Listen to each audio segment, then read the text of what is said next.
Pana information inoexposewa nahope chikuono yemapensioners awa yanyatsa kuona kuti aiwa these guys vakashandira nyika, these guys aiwa havasi kugutsikana nemuhoro yavari kuwaniswa, vari kuabhuzwa. Saka menda mashoko abuda tinongoona hope chikuono wa subscribe wa like turn on the bell icon. Anoposta these two pictures amuri kuona muvideo the one re-salary the one vakavata pabhengi vamira mari anyari achiti one of the left is a pay slip for a Zimbabwean pensioner who was not only a teacher but also a deputy head teacher.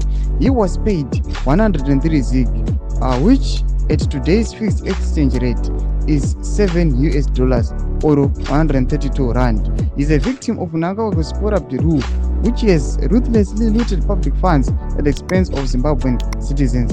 One on the right, Zimbabwean pensioners are shown sleeping outside the bank in Mutare to receive their meagre pensions the next day.